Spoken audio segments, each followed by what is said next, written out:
chop shop. I'm retro. Let's get it. We in the chop shop. We live in the chop shop. We talking sports talk. We live in the chop shop. We in the chop shop. I'm talking sports talk. So turn your dials up. It's live in the chop shop. We in the chop shop. We live in the chop shop. We talking sports talk. We live in the chop shop. We in the chop shop. I'm talking sports talk. So turn your dials up, it's live in the chop shop. Yeah, it's lit in the chop shop. Turn your dials up in the drop top. They ain't based in debate, but they keep it fact straight. Going 30 for 30, let's do a first take. On Facebook Live from 12 to 2. Rob Hatter and Jim Hicks going back and forth like Carter Ray and Skip Bayless and Stephen Smith. From on the court, off the court, straight to the field. Not a man that steals, but I made it steal. To the octagon where I fight to kill. We go face to face, then you write your will. I don't play tennis, but I bring the racket. I'm on the floor, I attack the basket. Put you in the casket when I'm overlapping. Never showing mercy, cause I'm always snapping. Never showing mercy when I'm in the arena. Step into the ring, he hit me as I beat him. Step into the court, I'm never backing down. Killing competition, I'm smacking down. Let me get back to the other stuff at the chop shop, cause they cutting up. It's retro, coming to you live to the chop shop. Now let's turn it up. Yeah, we in the chop shop, man.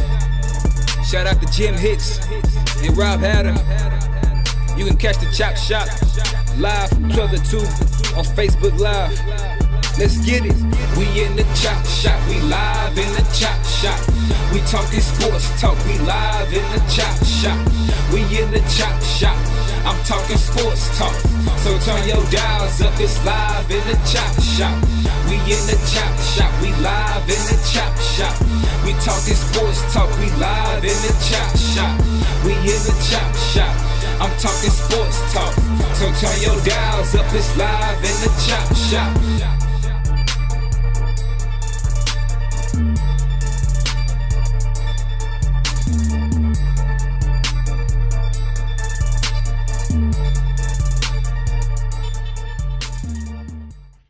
H-Town, what's up? You know what time it is. It's time for the best 120 minutes of your day. The Chop Shop, the nation's #1 urban sports talk show, and also your midday sports happy hour. Yours truly, Robert Hatter, alongside Jim Hicks, coming to you live from Houston, Texas, but we're broadcasting all over the world via Facebook Live and YouTube Live.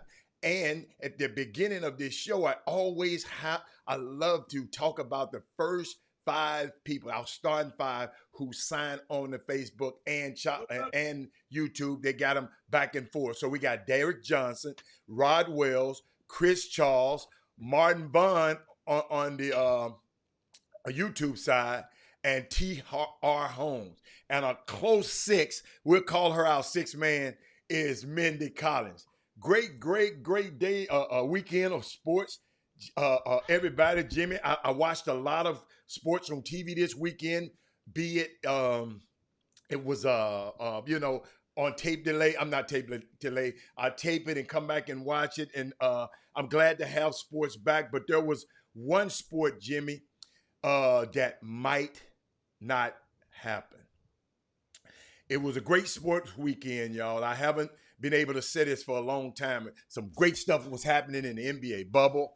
But college football is in big trouble right now. And Jimmy, I don't know if you kept up with it. The Big Ten has met. The Pac-10 has met.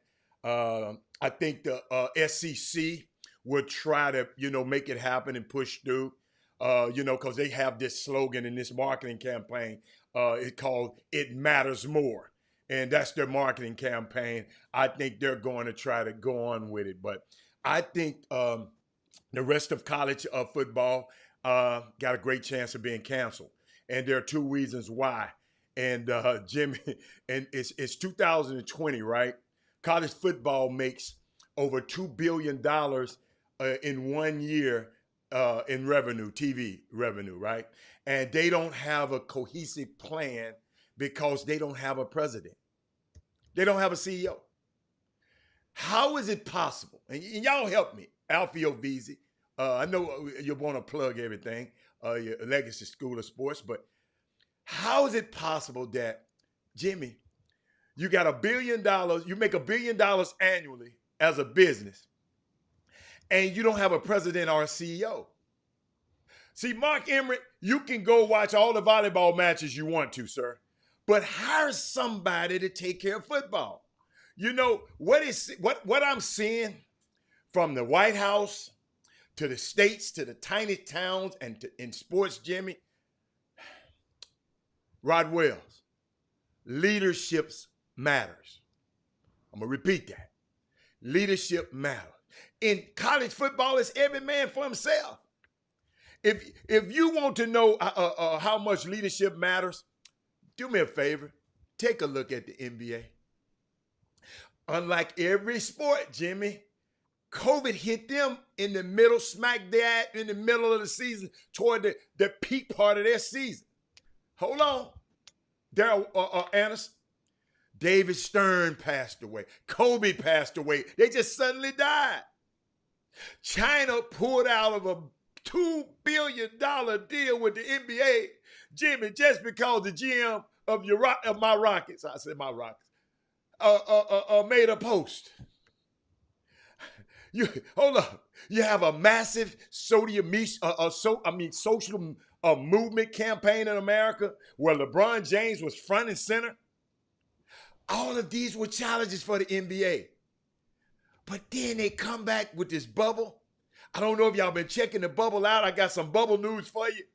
A little later, the aesthetics are great. No positive tests. The only negative thing you can say about the bubble, Jimmy, is Lou Williams stopped to get him some wings at Magic City. Ladies and gentlemen, Walter Yates, this is what leadership looks like.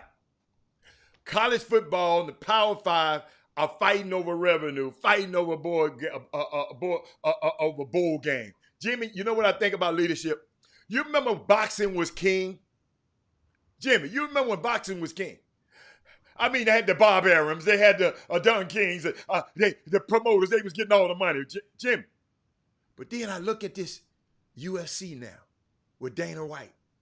They have one centralized voice, and he rose right over boxing. Jimmy, Fox Sports alone pays football $500 million. Jimmy, couldn't you pay somebody a meal to keep your eye on the till? I ain't mean to match that. So that's all, man. And then I got a second. I mean, it's just I'm just watching college football. Unless you the SEC, let me tell y'all something. It's gonna be hard because Jimmy, when I found out, you know, we always talk about college football make money. It's about 133 of them that's out there. College football program. Don't but 12 really rank in the big bucks.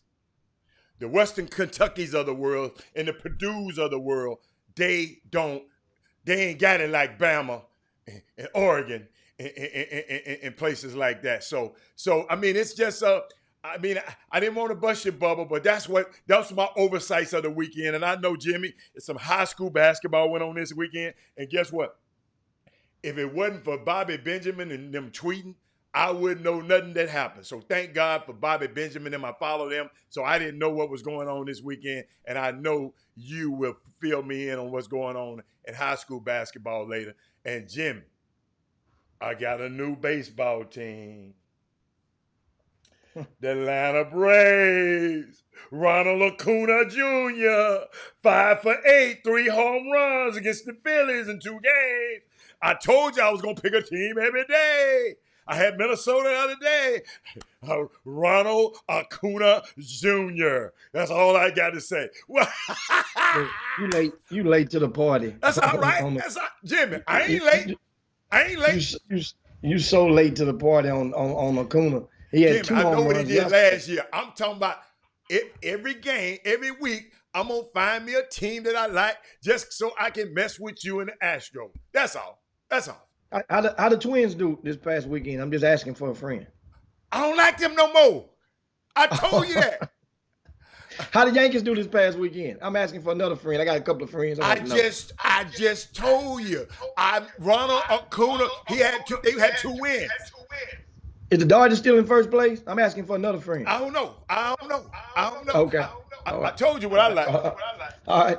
So now the Astros, because you guys waiting. I see Chris Charles was the first in line on the Facebook feed, and Chris Charles he want to remind me that the Astros came to fight this past weekend. He meant that. Wait a minute. Dave, literally. Wait a minute. Came to fight this past weekend, and for what, yeah, the man? Astros.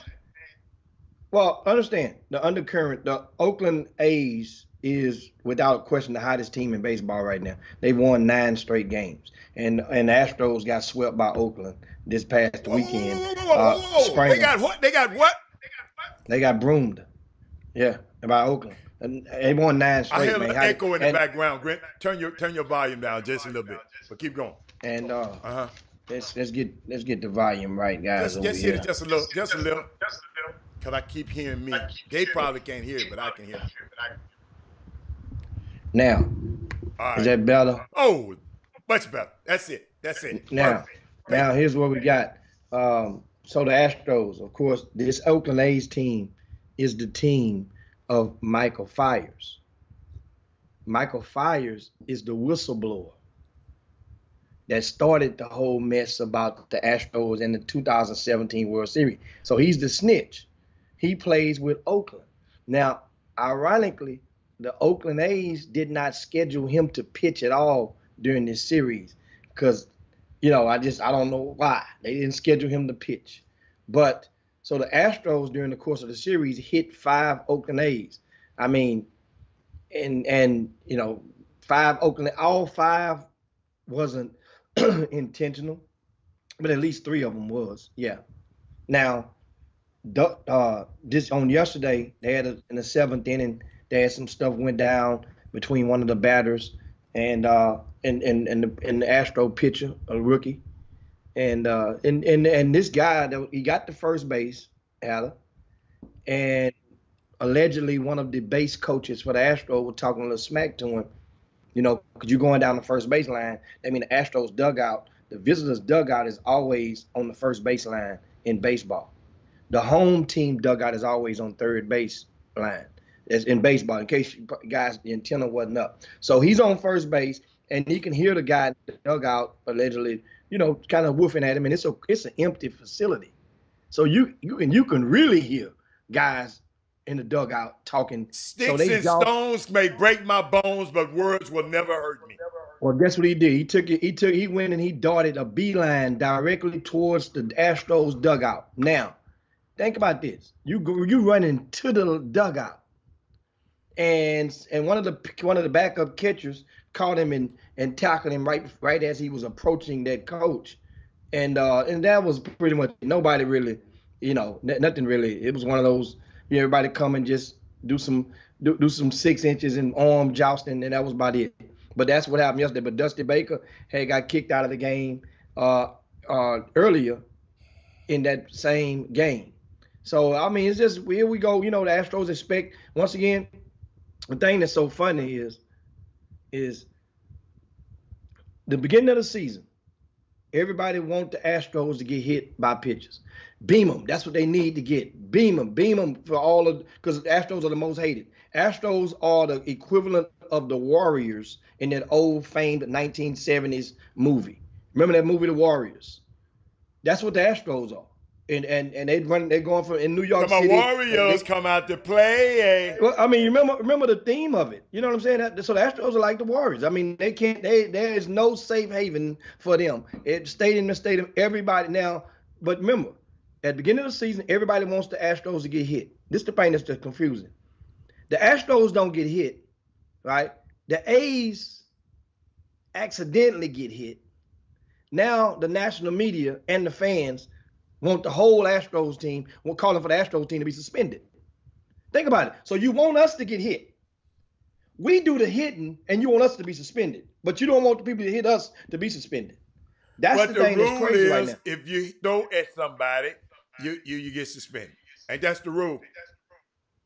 Yeah, but you want us to get hit. You don't want the suspension. Remember when the guys in the Dodgers Jimmy, they're going to be mad at y'all for a while, Jimmy. So just Jimmy, you got to sit here and take this for a while. You got caught. When you get caught, you know how in relationships you get caught, Then you had to be in the doghouse for a while. Jimmy, y'all in the doghouse, man. You got caught. You shouldn't have let her catch you slipping. So we're in the doghouse. Yeah. Y'all in the doghouse, man. You it's know okay. how I've said it before, how you emerge from that is to win. And that's how that goes. And they got swept. Yeah, they got swept. And you said when you said, Rob, long as they win a series, they can't keep doing this now. Well, that's absolutely.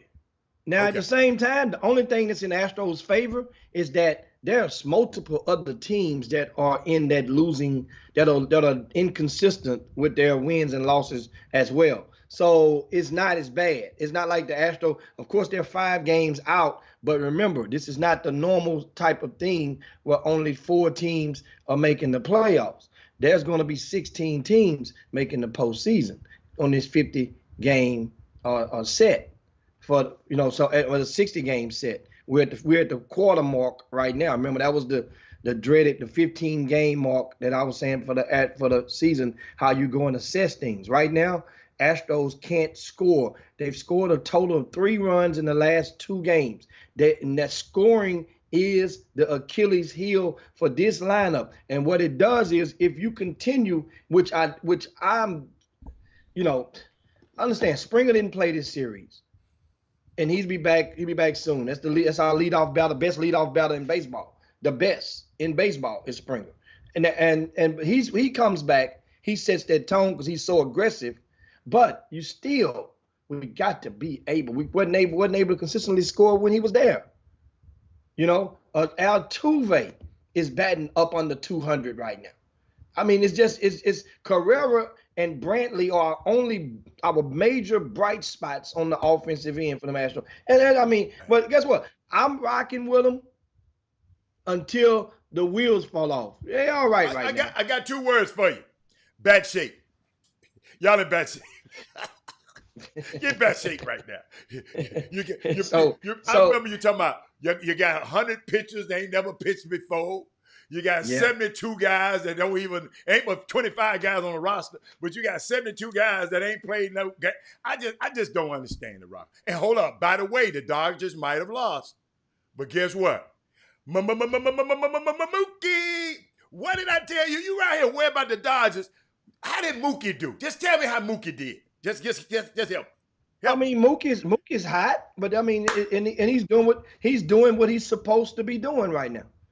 And that's what he's doing. Okay. He's doing what he's supposed to be doing. I like that. He's one of the hottest in baseball right now. At the same time, him and of course you mentioned Acuna for the Braves. They're hot right. And Trout. Remember, Trout missed the whole first 2 weeks of the season. And Trout has 6 home runs already. So Trout is right up in there as well. But the Angels are in last place. They're worse than the Astros. Who is this young kid from Pittsburgh did something last night?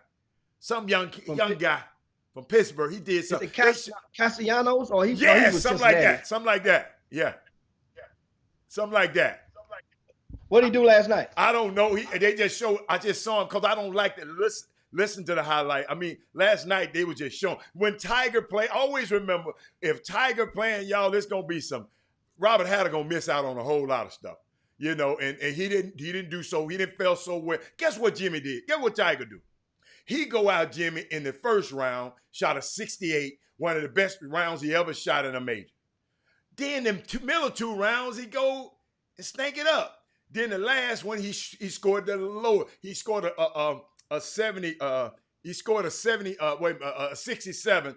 And Jimmy, you put your thing on mute by mistake. Did you do it by mistake? Okay. Oh, you knew. Okay. So it's a unique thing that happened, and we got to go to a break too, Jim. So it's break time right now, so you can get a quick break. Yeah. But ladies and gentlemen, we got a whole lot of stuff. I got a whole lot of stuff for you. Just hold on. We'll be back. Yes. We'll come back with the hooping, baby. You don't want none of that. Be back in a second. You don't want none of that. Let me get my guy in here.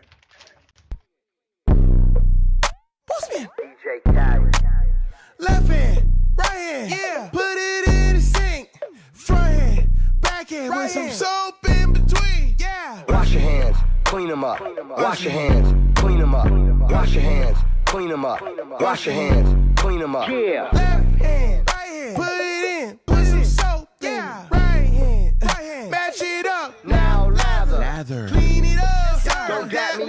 Roll back, my it ass up. got cleaned up. Clean 'em up. Back it up. Yeah, don't dab me up. Yeah. Limited dabs. Limited. Baby, step back. DJ Khaled. I don't want that. Limited dabs. 6 feet. Baby, step back. I don't want We that. the cleanest.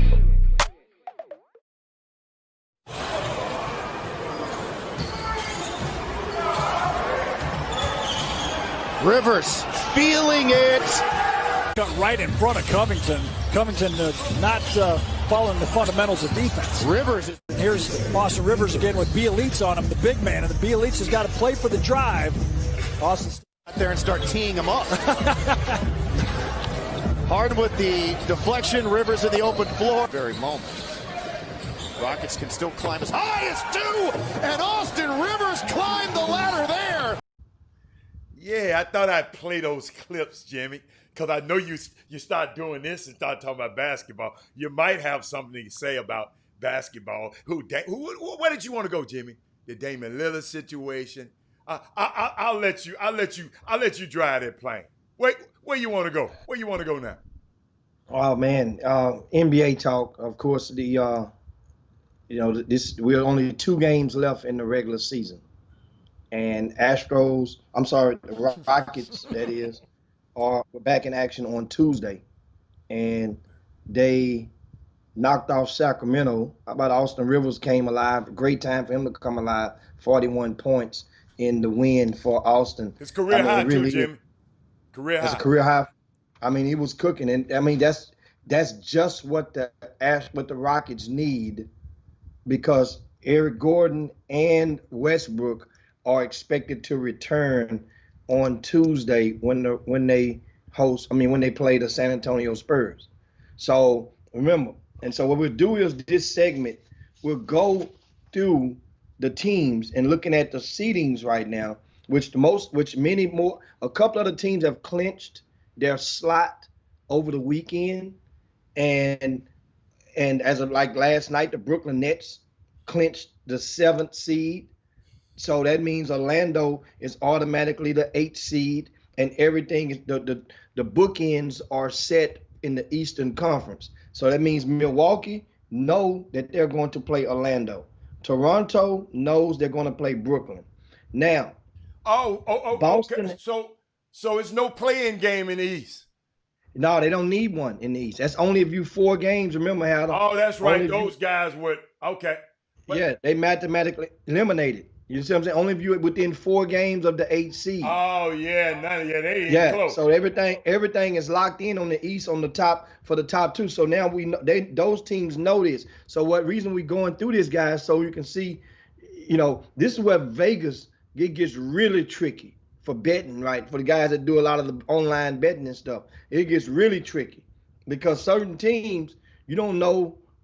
That's why they make it mandatory if you're going to do load management.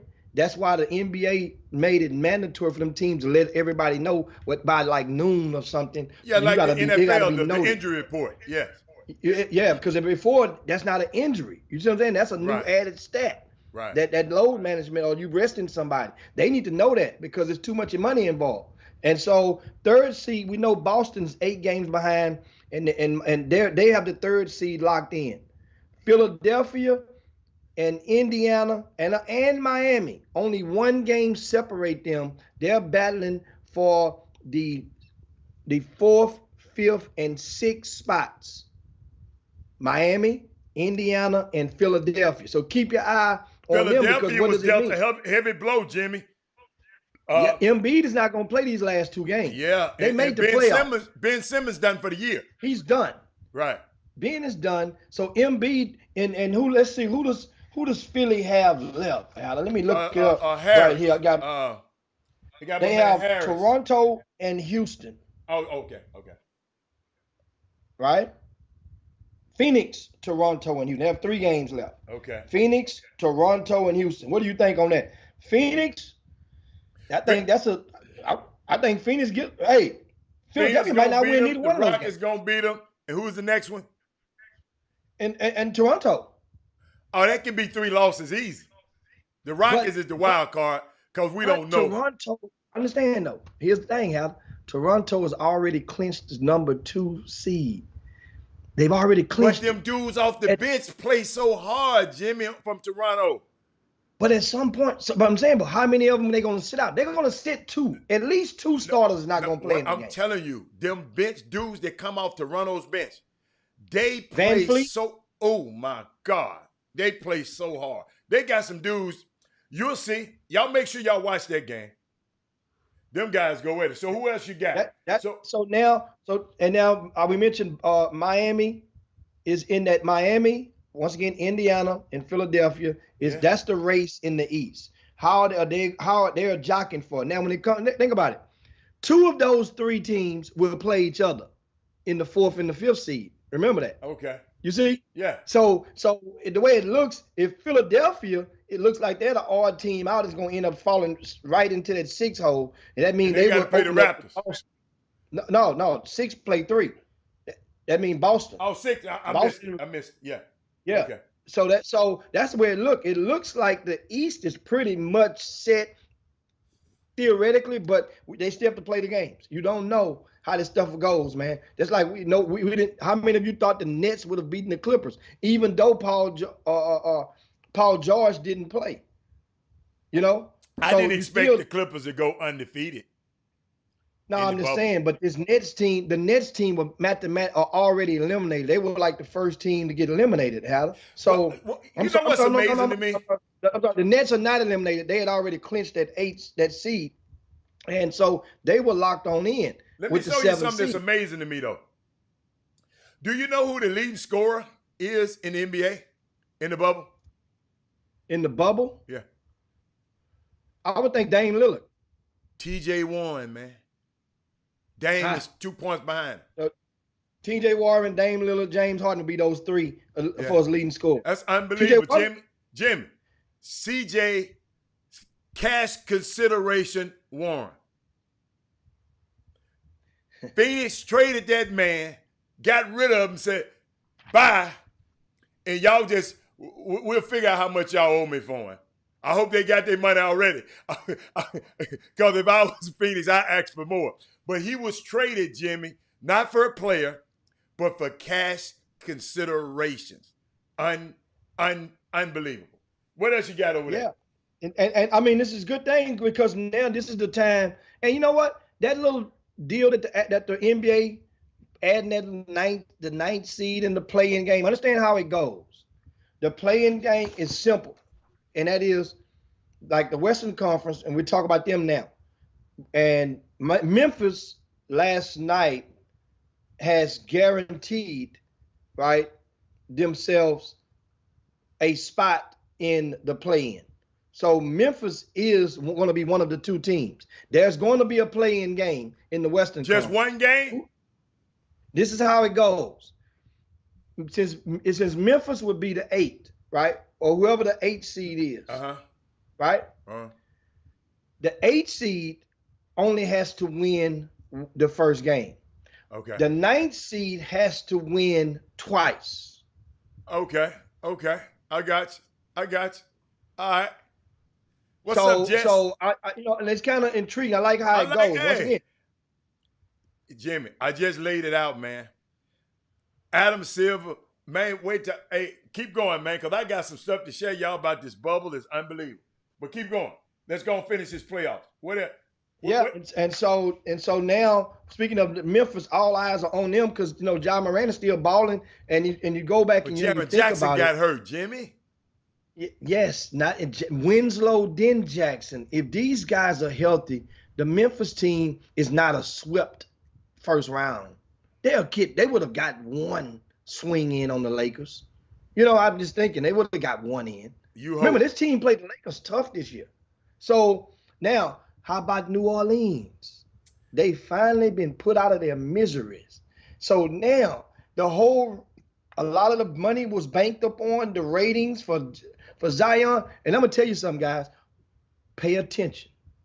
The Zion stuff, it ain't over. Don't be surprised if they finally confess that he had an injury or he's going to have a minor surgery. I'm not saying that it has, but I did get intel that it was, not confirmed, but I got it from in the bubble that something was wrong with him, and they sent him away so that it wouldn't be transparent before he left. And he came Jimmy, on back. guess what? He can go away all he wants to now. Yeah, and you think about how what they did. Okay, you bring him back. He's supposed to have been healthy, right? And then you put him on a fourth quarter minute restriction, and then you don't even play him in a key. Basically, every game you're playing in the last week was an elimination game. I got a question. When the season was interrupted till now, it's been 4 months. What the hell has he been doing? What the hell has he been doing for 4 months? Who that? Ask your Zion? people in the bubble. What was Zion doing for 4 months? Because he didn't have to play. Well, he lost a little weight, and that was a What was he doing for 4 months when you can rest any, other than an ACL, you can rest any injury? For 4 months, somebody got to explain. You know they got the worst medical staff as of before David Griffin came in the world. Y'all just help me out with this one. He's been out for 4 months, Stephen Hayes, Derek Johnson. What the hell has he been doing for 4 months? Cupcakes? What has he been doing? You talking about lost some weight, but what is the problem, Jimmy, that you out and rest for 4 months and you got to hear from the bubble that something wrong with him? Some ain't right about that one. Some just ain't. 4 months, Jimmy? You can rest you can rest any injury. You can rest a meniscus. You can rest anything but an ACL for 4 months. I'm going to tell you like this. Every player that has left the bubble, every single player, they may use a tag on there saying family emergency or whatever. It has been identified exactly what the family emergency was for every single player who left the bubble except for Zion. I'm just telling you, if you think back on it, every single player that has left the bubble, it has been identified and why they pull back. But Jimmy, except for him. Zion was hurt. Jimmy, it's 4 lost months. In 4 months, your hope, Bryson DeChambeau. Okay? He's a pro golfer. Jimmy, he came back looking like a different whole man in 4 months. Let me repeat that. Bryson DeChambeau, look him up. He came back looking like a guy. He had buffed up, hitting about 20 pounds, Jimmy, and hitting the ball 30 yards longer in 4 months. So you know what they saying. He on that stuff. But 4 months, Zion Williamson came back looking the same. Something is not right there, ladies and gentlemen. Something is not, and it's more than eating. Something just ain't right there. 4 months, something ain't right. Something ain't right. They're treating their precious cargo as if it's too precious of a cargo. And that's what's happened. And New Orleans got by. And you know what's happened? You know what happens next. And I was just messing around with you, with you or Kerry Holmes when you said that Alvin Gentry, he's going to be the scapegoat. Unless he snitch on somebody, before the All-Star break of next season. Unless he snitch. They're not going to wait that long. Jim, unless he snitch on somebody. He a good unless he snitch on somebody. And then also understand now, this team, remember, as you mentioned about they didn't play Jason Hart enough, and Jason Hart went on social media and made a comment the other day, like a little innuendo. And Jason Hart has never been that well. It was plenty. I mean, he was a fan favorite with the Lakers. Yes, he was on the uptick. But at some point in time, nobody's giving blame to what happened to this Lonzo Ball. Wasn't this supposed to be Ball's year? We got to go to a break. I'm not gonna let you talk about. Let's fill me in. No, I want to talk about Lonzo, man. You know it hurt. Let's fill me in. But anyway, we come back, guys. We'll finish with the rest of the Western Conference, and then we'll go with share some thoughts with you guys in the boom room. Coming up later on, grassroots basketball. Yes, we're gonna go around the horn. PGW sightings all over the place. Chop shop. Be right back. But having said that, just a reminder to you guys why we're here. It is the opening of the NBA, and we're going to have a playoff, and there's going to be a champion and that sort of thing. But the thing that's even bigger for our country at this moment is this emphasis that so many more people seem to have, and that's the racial injustice that we see, and it's become more obvious because of the killings of so many young Black men. And we always hear about thoughts and prayers when our children are gunned down at schools, or our Marines or Navy or Airmen, Army, SEALs, no matter what it might be militarily, when they are killed. Thoughts and prayers, thoughts and prayers. And it's the same way when young Black men and young brown men are killed. Today's 6-year anniversary for Michael Brown. I don't know if any of you thought of that today, but 6 years ago today, he was gunned down and killed. So this was a young man who had just graduated from high school about a week earlier, I think. And there was some sort of an altercation that everybody is not agreed upon yet. But the fact that is agreed upon is this is a young man with his hands in the air, running away from an officer, running away, and receives 6 shots in the back that killed him. And it's just another example of an overall culture, not every policeman, so don't take it out of context, but an overall culture that sort of presumes guilt or feels danger because it's a young Black man. And this particular officer even said that he was in fear of his life. Now, I can't imagine being in fear of my life if somebody's running away from me with their hands up. That's not too scary. And of course, he was never charged. And to this day, you can count the many. Welcome back to the best 120 minutes of your day. The Chop Shop, the nation's #1 urban sports talk show, and also your midday sports happy hour. Yours truly, Robert Hatter, alongside Jim Hicks, coming to you live from Houston, Texas. Jimmy, and when you got off, you want to talk about the absence of Lonzo Ball. Lonzo now is an afterthought now. We're not talking about him as much. And let me tell you something. I love Lonzo Ball. And when he come back to prominence, I'm going to give him his props. But right now, I don't know what he's doing out there. I just don't. I don't know his purpose. I don't know what the hell. He's just not aggressive. I don't know what he's doing. You can pull up his numbers all you want. I don't have to pull up his numbers. I saw some games in there, and I promise you I wanted to put on a uniform, Jimmy, and say, I can do what he's doing. And you leave me open, I'm gonna hit a couple of them, Jimmy. You know what I'm saying? I might not be able to run up and down, but it's crazy, man. I don't understand this kid. And Jimmy, and what I'm wondering is, with his demeanor and his production and the way he's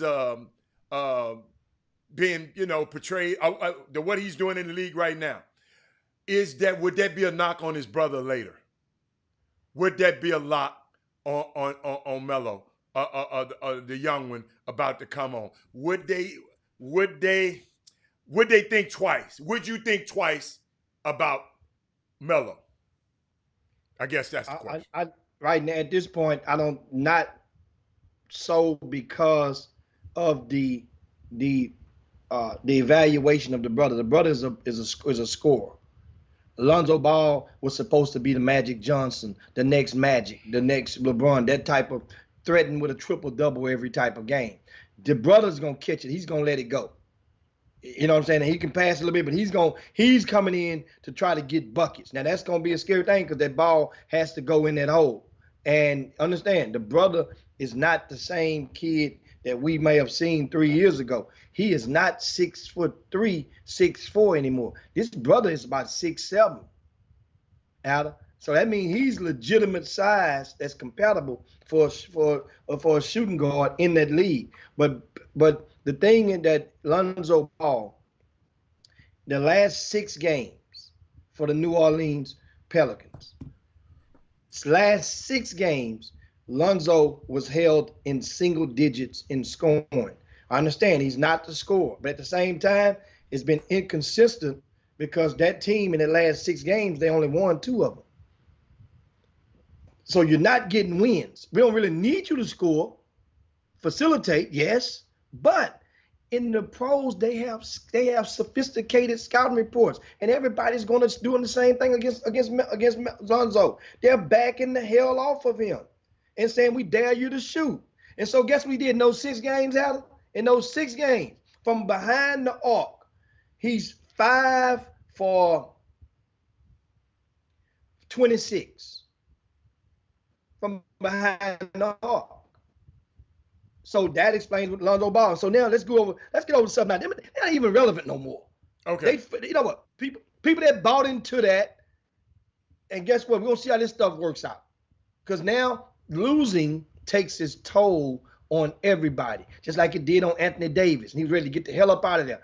Zion really did not want to go to this team in the first place. They were hoping New York got that ball. They were wishing that New York got that number 1 ball, and it didn't happen. He ends up in the market, a small market as New Orleans. And New Orleans, if you guys understand, we all been to the French Quarter. We've all been stayed up off Canal Street and whatnot. But you really don't understand. The entire city of New Orleans is about 30 square miles. That's the entire city. It's about 30 square miles. It's not that big. And so he's going to be ready to get the hell out of there. I can see, remember now, and speaking of NBA movements over the weekend, speaking of New York Knicks are rumored to be hiring either Mike Woodson or Kenny Payne, who's a current assistant coach at Kentucky, as their new assistant coach, or their last assistant coach spots. So one of those two. Remember, Mike Woodson was the head coach at the Knicks, I think twice.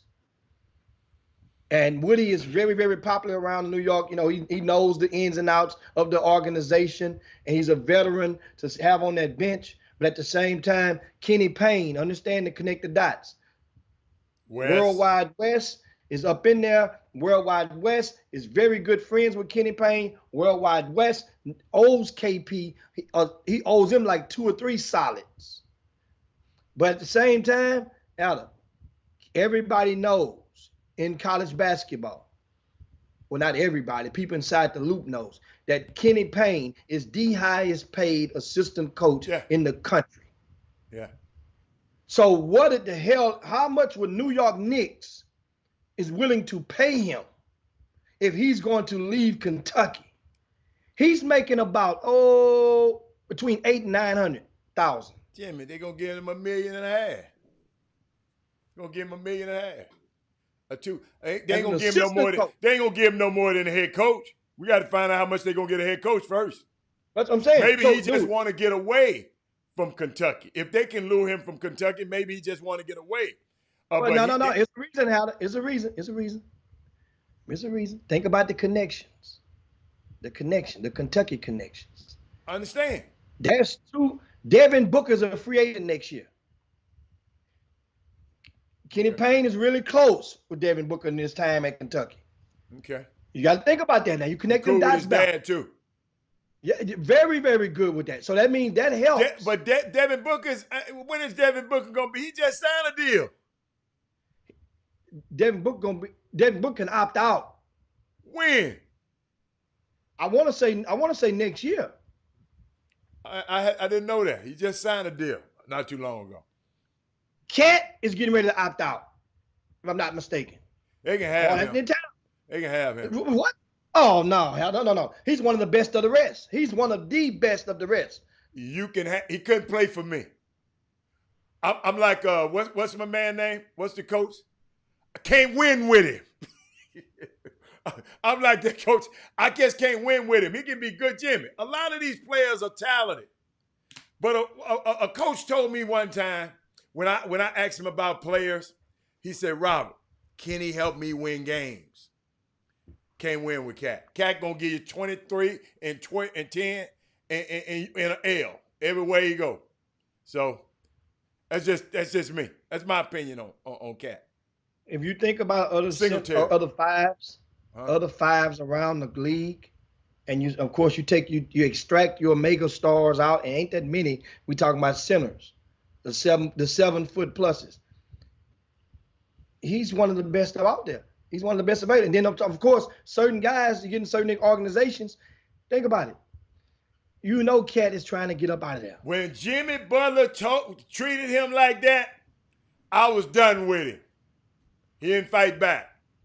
Done with Cat. You can have him. You can have him on your team. I just don't want him on mine. Thank you, Doug Jones. I know he couldn't have been no free agent that quick, Jim. 2024. He just signed a big deal. 2024, they'll be laying right there waiting on him. Yeah. Because I know those are 2 free agent targets that KP they would be expected to walk in the door and land if coming into New York City. Now that's coming from my intel. That's what I mentioned those. So I mentioned those are 2. So I just Jimmy, one of my research people. I got research people now. Kenny Payne make around he makes $700,000 a year. They got his deal right here. That ain't counting the camp money. The camp money ain't counting. He makes about between 8 and 900. Okay. I'm just talking about his deal. Okay. I'm just talking about his deal. That's all. Yeah. That's all his deal. Yeah. So you make an extra 200 with camps. Think about it. Kentucky camp had a Kentucky camp. Them jokers. You know how many people they have at that camp? Oh, come on, man. Alfio said Cat has huge upside. He's not gonna make it this summer. Let me tell you something. You know what? Y'all have a hard time hearing. Let me talk a little bit more I guess a little bit more plainer. Alfio, I didn't say Cat could not play. I didn't even say he had no upside. I just said he can't play for me. Will y'all listen sometime? Sometimes y'all just don't listen. Y'all just, this voice is sometimes y'all just, I don't know what in this voice that makes y'all say, I say he was terrible. I said he can't play for me. I just wouldn't know. I'm not going to sit over here saying, I want Cat. I want Cat. It's not me. I don't care how much upside he has. Because guess what? After a certain amount of years, how many years a Cat been in the league? After a certain amount of years, man, your upside, goddamn it, that's why they give you them 3 years, Alfio, to make good. Your upside, well, when it's gonna go up? Well, it's still going up though, Heather. On Cat, it's going up every. Understand? That's understand. To y'all. I'm just saying. You look. This kid can't play for me. You looking at numbers, Jimmy. It's a leading scorer and a leading rebounder on every losing team. Let me repeat that because y'all don't get that. It's a leading scorer and a leading rebound. Kevin Love was averaging the same amount Cat, just as good as Cat up in Minnesota. Same team. He came down to LeBron team, and he was little Kev. He was little Kev. Now you don't even talk about Kevin Love no more. But guess what? He probably had upside then too. That's all I'm saying, man. That's all I'm saying. Y'all got to look at it a little bit. Y'all look at the numbers. It ain't many 7-footers that have consistently. Understand one thing about him in his range. He's averaged a double each of the past 5. Kevin Love did too, Jim, at Minnesota. So Kevin Love wasn't a 7-footer. I say 7-footers. How tall is Kevin Love? 7-footer. He close. Kevin Love about 6. He about 6'9". He's closer 6'10"? He's closer to 7 foot than he is to 6 foot. Well, man, come on now. Of course, everybody in the league is. I mean, more than half the dudes. The average height is what, 6'5", 6'6"? Kevin Love is a big man, power forward, four, stretch four. But this dude is a center. I'm talking about centers. Cat is a center. So ain't many centers. Hold up. And let me help you out because you had pushback on this one. Cat was one of the guys that Kevin Garnett was talking about. One of them AAU guys. One of them guys who come in the league felt entitled. That was one of the guys he was talking about. Yeah, when you're 6'10", thank you, Derek. When you're 6'10", you're damn near 7 foot. But Cat was one of those guys that Kevin Garnett was talking about. That's coming in the league entitled. That's why I said I can't win with it. That's all. And then another thing about Cat, and to his defense, they're probably of the 7-footers. I want to say he has to be top 3, maybe D top, Jimmy, as far as percentage behind the 3-point land accuracy. Jimmy, I ain't talking, but Jimmy, 3-point land is. Come on, Jimmy. I mean, but that's the game. You want him as a no. You want him as a 3-point shooter. You want Embiid as a 3-point shooter? Hell no. But then guess what? Those guys are going to be open often around that perimeter, going to catch themselves out there, and they're going to, and the defense is going to. He don't want no parts of Joker. He don't want no parts of the guy at Portland. He don't want no parts of Porzingis. No parts of Porzingis. That's 3 right there. And you just mentioned Embiid. You know he don't want to see Embiid riding or walking. I mean, we just got to keep going and on and on. This dude, man, I know y'all want to say you just like him. You just like him, and it's okay. He just can't play for me. And he's been in the league for 4 years. Thank you. After 4 years, we know what you are, Jimmy. We know what you are. He said he's been in the league 4 years. No, I just gave you 5. I said he's been in the league he's been in the league 5 years. No, I'm just telling you. I'm talking about from I guess he called himself correcting me because I said how many years he been in there. And I really didn't know. But it comes a time, that's why that first contract ain't but 4 years. They want to see how good you can be. And to me, his 4-year body of work, he couldn't play for me. That's all I'm saying. Listen, he's an NBA player. But he couldn't play for me. He wasn't an all-star this year, was he? Oh, Cat? Yeah. Well, I don't know. I don't even keep up with it. If he made the All-Star game or not. When Jimmy Butler come to practice and said, hold up. We're going to take a break, Jimmy. Put all the bench riders on the team with me. And I'm finna play against the starters. And Cat, I'm going to guard you. And beat the brakes off of them and send them on out of it. Jimmy, that's the kind of mentality that to make it and win in this league, you got to have that kind of mentality. You got to have that Damon Lillard-like mentality. And Jimmy, I know we're behind. We got to talk about that, but we can do it another day. But we got to talk about that confrontation. Let's go to break and we come right back. Yeah. And we got some grassroots stuff. Oh, y'all have? All right, let me see where I'm going to go. Let me get my young fella. Let me get my German ties back in here. Chop Shop, we'll be back in a minute. Bossman. DJ Khaled. Left hand, right hand. Yeah. Put it in the sink. Front hand, back hand. Right with some soap in between. Yeah. Wash your hands, clean them up. Wash your hands, clean them up. Wash your hands, clean them up.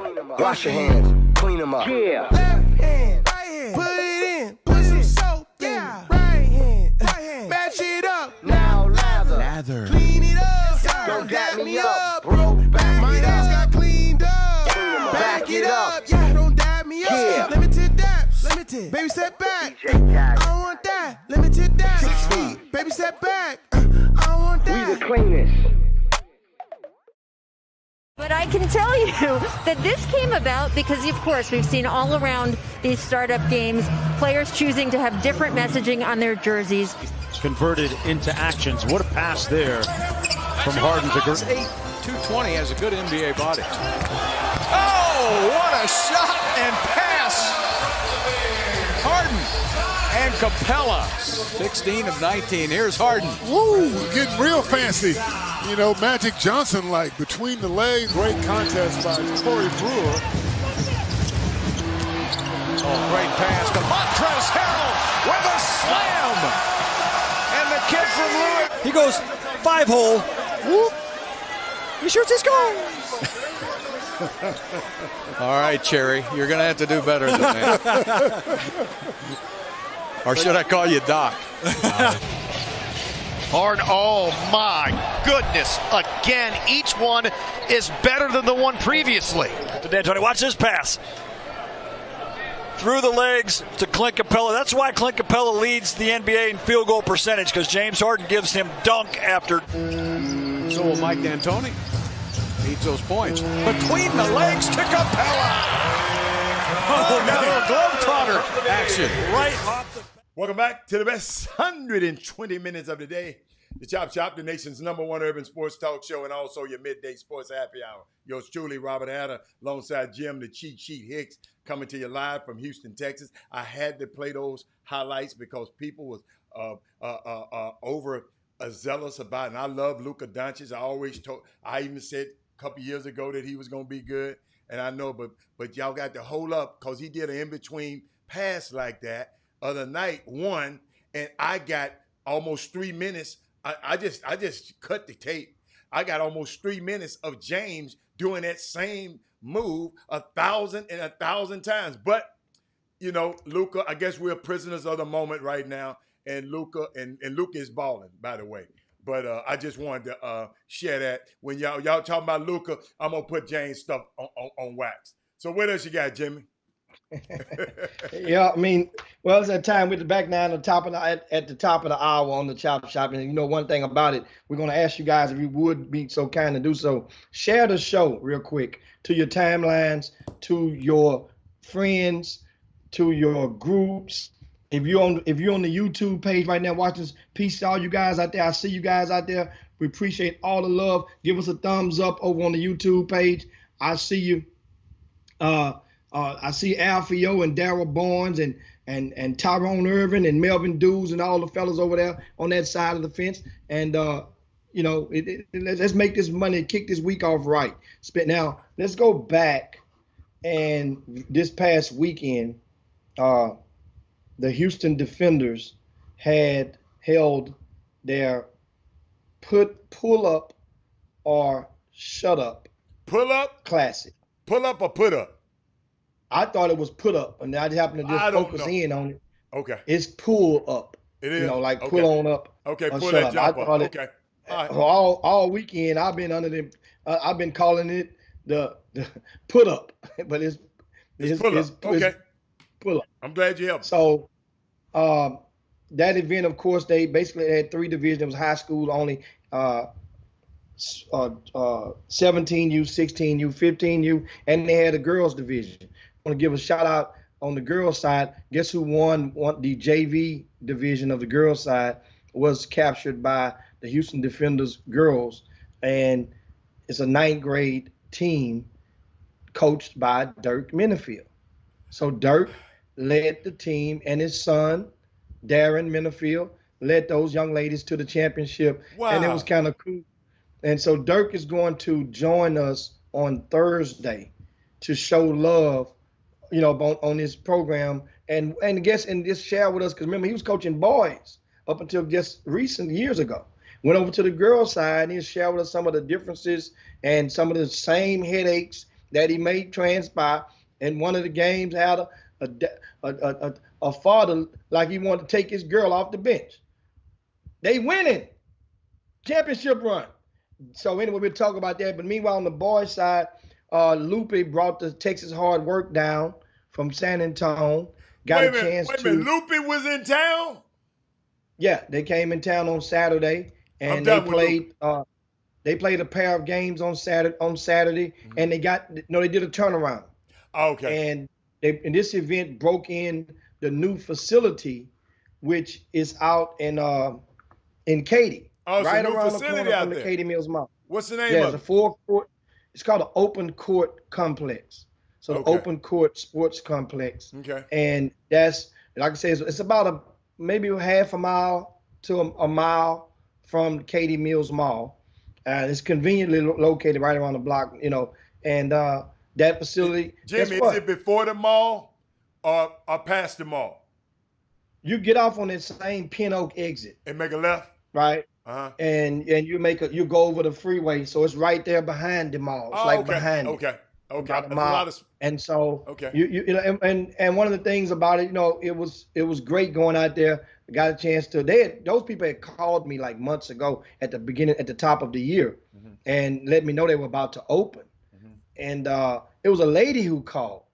So I was basically, when she called me, I asked the lady, I say, well, what's your numbers? What's your rates? Because I have facilities already, and if your rates can be compatible or you can beat them, then then we can do something. I can bring one of my events and bring some stuff out there, or expand the events and get on out there to you guys. So she said she was gonna call back when she get the numbers. I was thinking that because she sounded like, no, this is a secretary. Well, and this is a sister. She was calling, like, okay, fine. And then we give me those numbers. Come to find out, She's on the joint. Huh? A sister, black lady. See that's what you get for underestimating them sisters. Yeah. I mean, now, her and her husband, of course, now her husband, she's married to a white guy, and she has military background, and they Okay. probably met in the military. But and I saw the son. That son, I know he ain't the pappy of that baby. I saw him met one of the sons. I can tell you that. But anyway, it was a great facility. Now, of course, everybody was there, and they got a chance to do like a house warming for that place. Oh, and you it's went, gonna Jimmy? have a lot of business. You showed up? Huh? You went? Yeah, I went out there Saturday and Sunday. Okay. I went out there. Okay. And because it got a chance to catch games on both days. I may have caught 10 games on Saturday. And on Sunday, I think I may have caught maybe 6. I went out there in the late afternoon, but I got a chance to see the highly anticipated showdown. Alda, you remember now? Of who? There was talk 2 months ago from the Houston Defenders, and there was a talk about who had the best team, right? 15U in the area, 9th grade team. Defenders had went and won the tournament in Austin, and they was like, well, ain't nothing can rock with us. And that sparked Clyde Jackson to come on the Chop Shop, remember? A couple of weeks later, and Clyde and his assistant coach, Alex, they came on basically and challenged and let it be known they declared themselves as the best in the state, which, guess what? So that made, people like Marlon Lowe with JL3 was like, hold on, pump your brakes on that player. And so now all eyes were on those 3 teams, specifically from Houston. Plus you have a Drive Nation and you have a Southern Assault in DFW. Those 5 teams have been, kind of like thrust into probably the top 5 in the state on paper. Now, JL3 just played this past weekend for the first time under the name Texas Pro. Because Nike had recommended those teams not to use their names of their organizations that had been signed on the contracts. So that's why a lot of the Nike teams you guys may see, kind of like when the Houston Hoops played together, they went under the name Superstars. A lot of teams are using different names, but you kind of know what they're meaning. That's only the Nike teams primarily are doing so. Because as the Houston Defenders, they're Under Armour. Texas Hard Work, they're Under Armour. And they are continuing to play under their given names. Now, Houston Defenders played what was known as the Houston Hoops 15U. How that game took place on Saturday. Now, the Houston Defenders, the Houston Hoops 15U, remember, they can't use that name. They don't use those uniforms. They went and got separate uniforms made for the Clyde Jackson's team, and the name of the team is DOYA. Dead in your behind. No, that's a I'm not gonna say that word, Jimmy. I know that's a O. Now you say dead in, dead on. Oh, dead on your ass. You said it. And guess what? That's exactly what they did to the Houston Defenders. They got dead on their ass. Let me tell you something. Hey, man, wait a minute. Who was responsible for naming that team? I got to talk to him. Clyde. Yeah, Clyde. I got to talk to him, Clyde. I got his number. Come on, Clyde. Come on, now finish the story.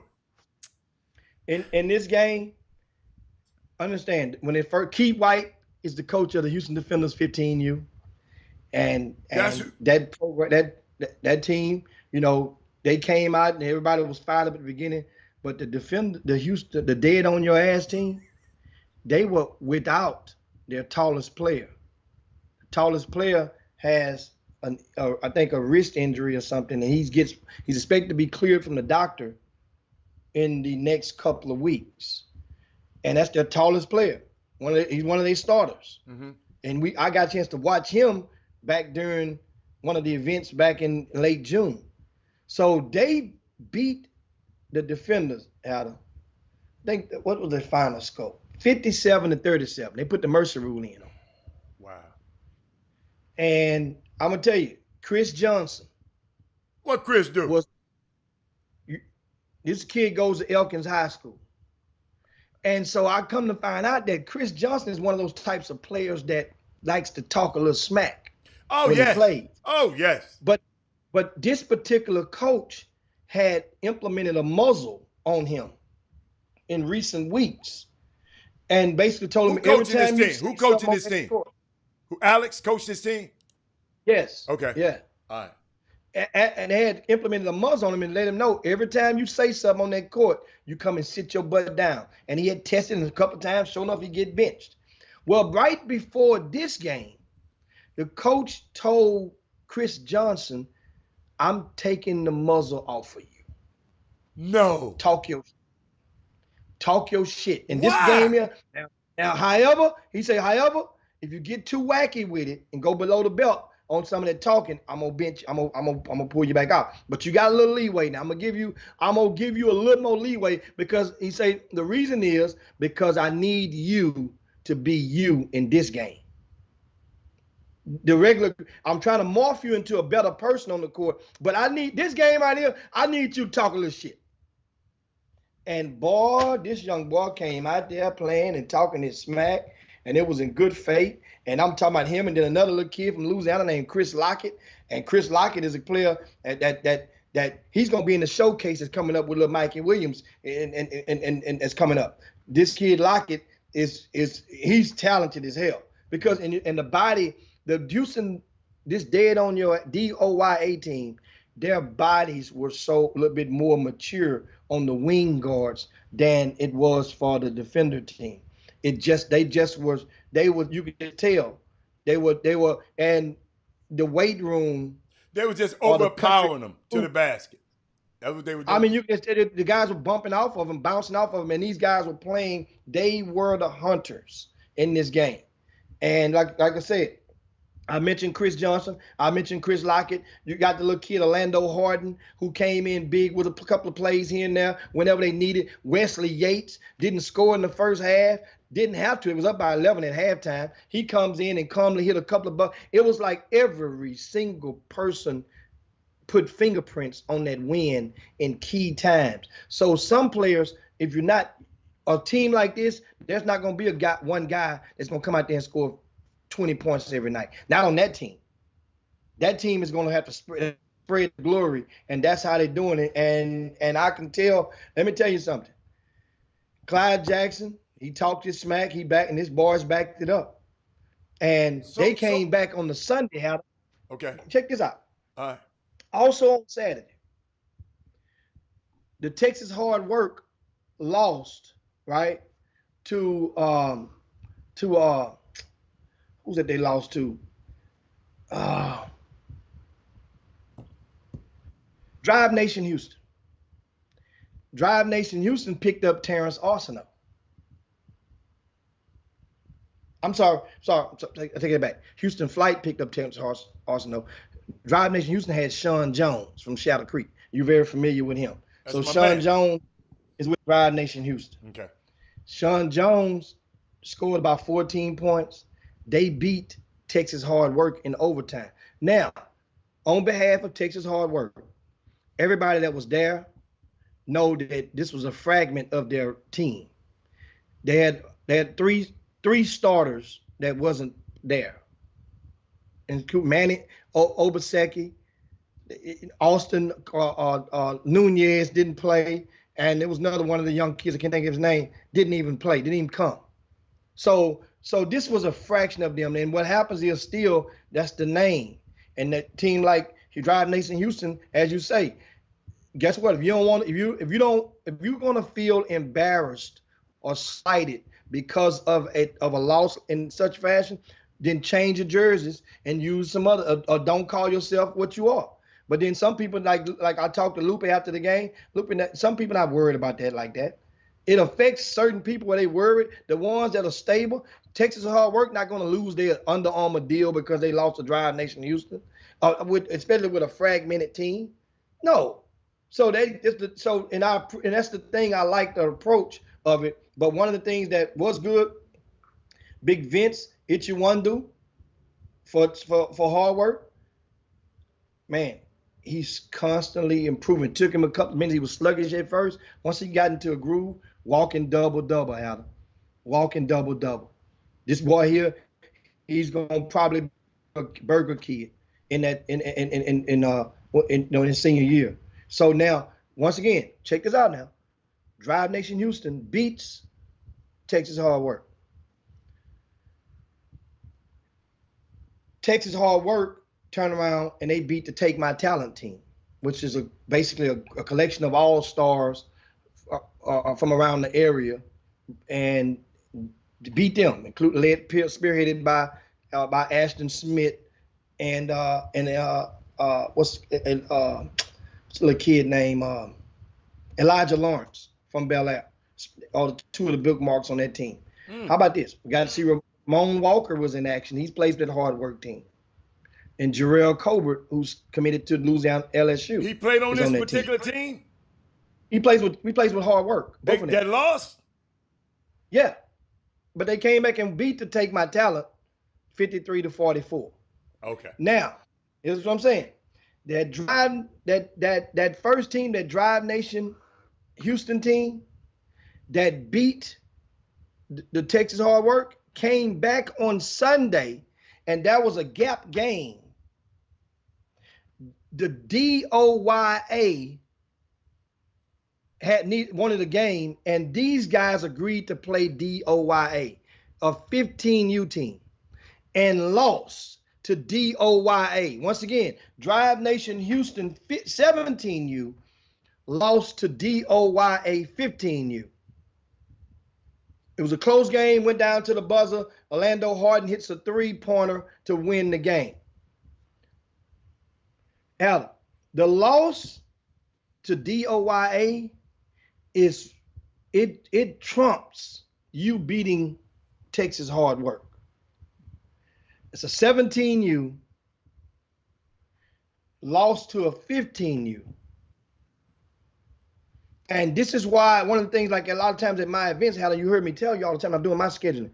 I try my best to protect certain teams from getting in that situation. Drive Nation Houston should have never agreed to play that game against that team. Why? Why? Well, because if you lose, this is what's gonna happen to you.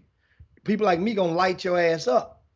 Because now, if your kids are that good, but they're not that consistent, then kids 2 grades below your kids, 2 grades below, have no business beating you. If you remember, you are affiliated, you're the annex of a sneaker program. That don't mean you're a sneaker program, though. You're not, but you're the annex. That's what I'm saying. So you still should not, for that reason alone, for your brand. Just like you want to go and you want to put on your resume, then now people don't want to play nobody. Why couldn't you just say those 15-year-old boys just got after them guys? And those 15-year-old kids, just had a better game that day.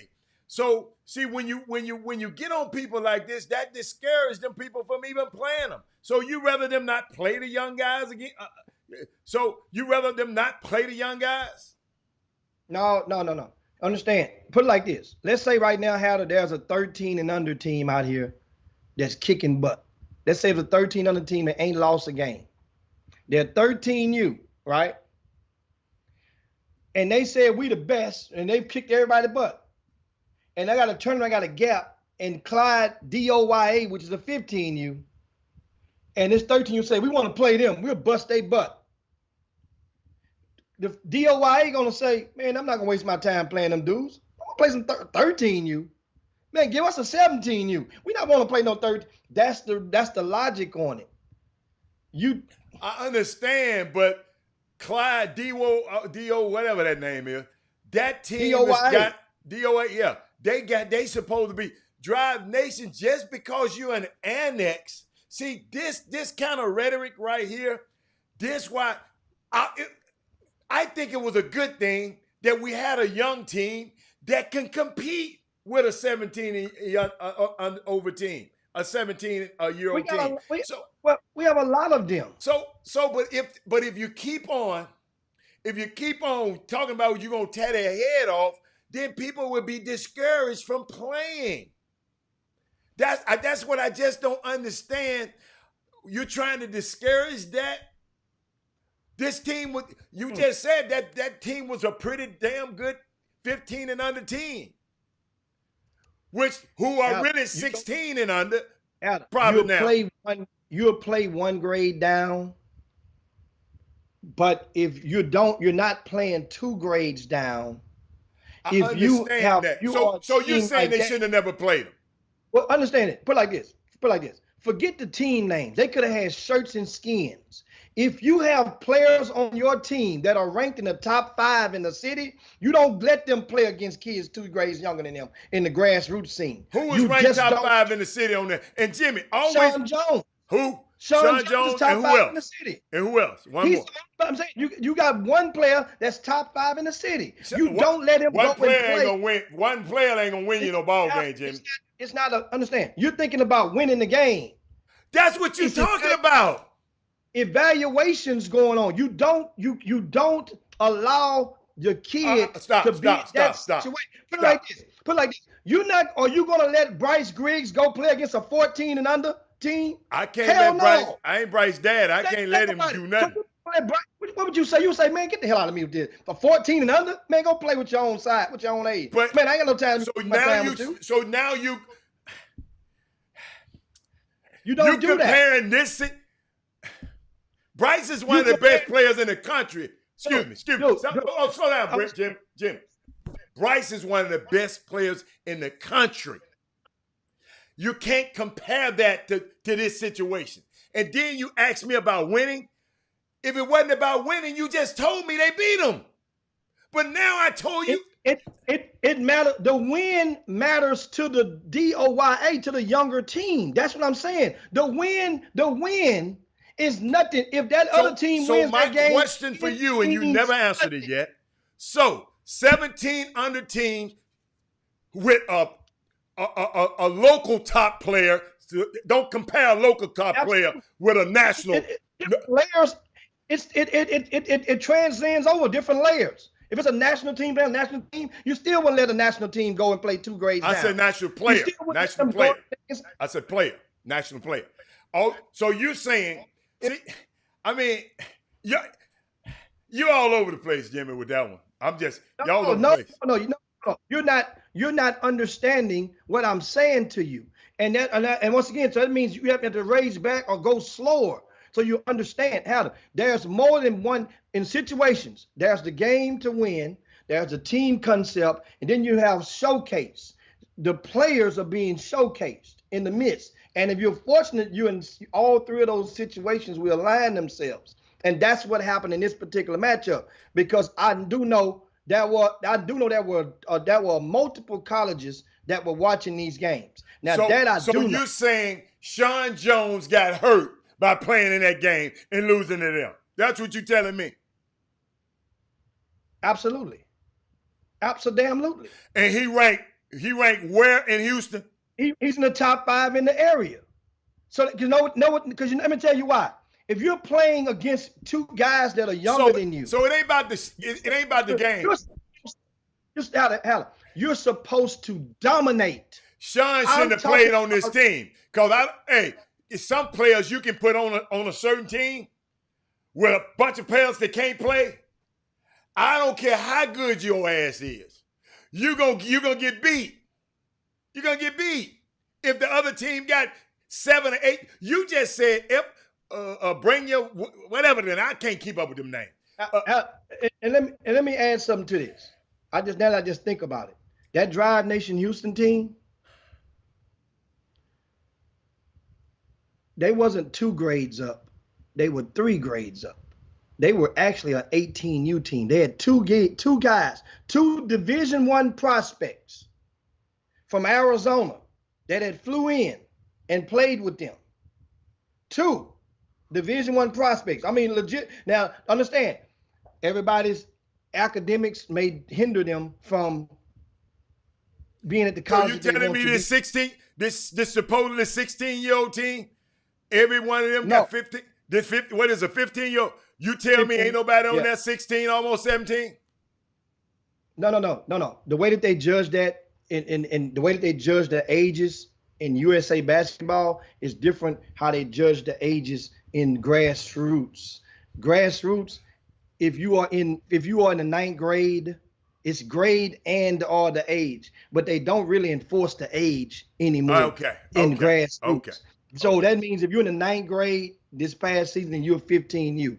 If you're in the 10th grade, you're 16U. If you were in the 11th grade this past season, then you are considered 17U. So that means if you were in the 12th grade this past season, then you are considered 18U. Which is that the reason nobody you came on your Twitter talking about you're gonna create a new division?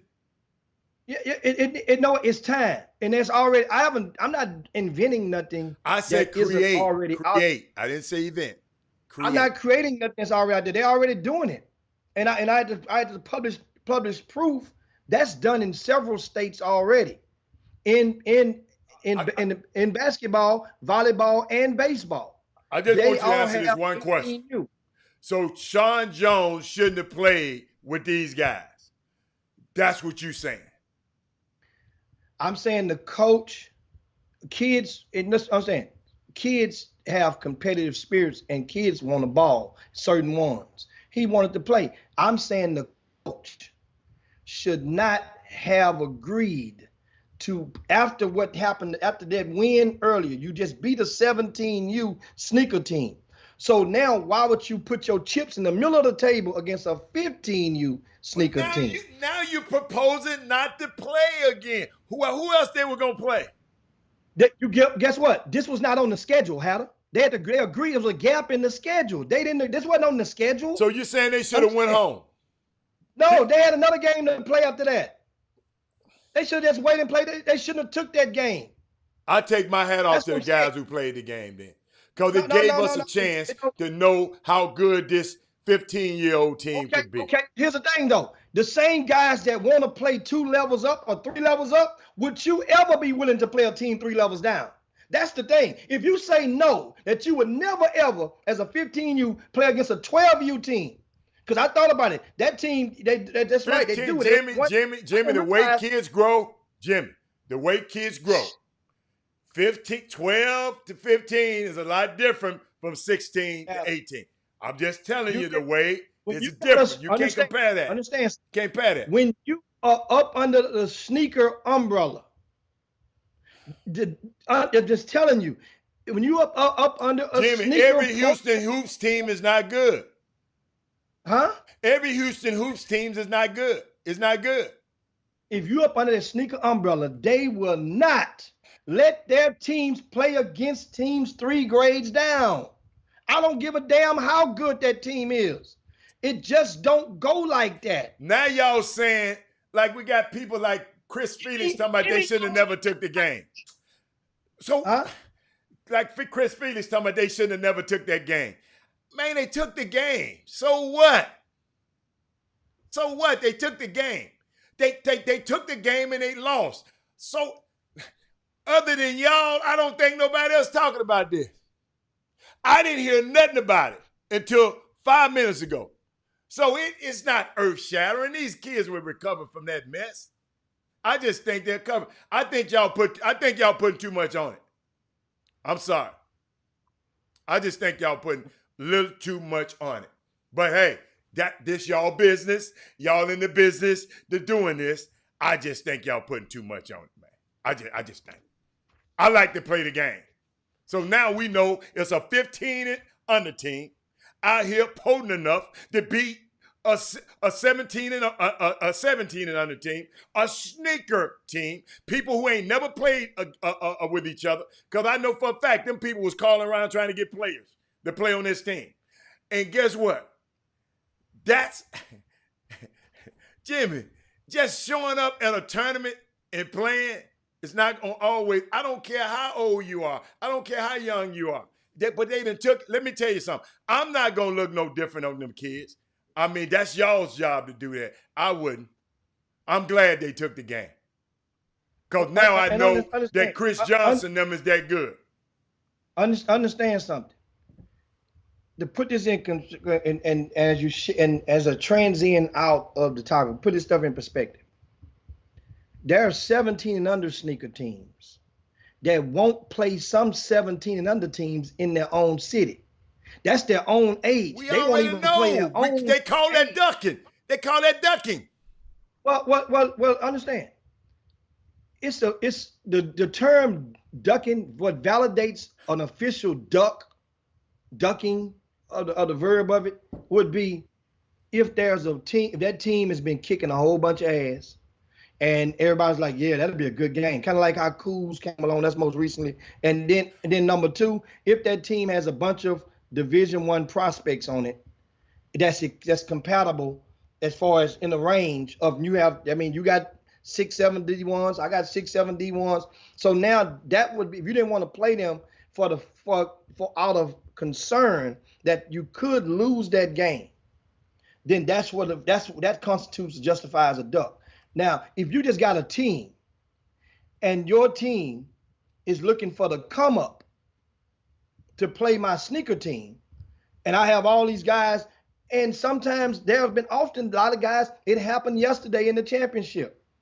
Houston Defenders 17U, they win a close game over Texas Takeover. Favre is coaching, made his debut out there in the semifinals. I think it was a 2 or 3 point game. Defenders has to advance to play the Houston Raptors in the championship. Houston Defenders, Aaron Harris said, I'm not playing them.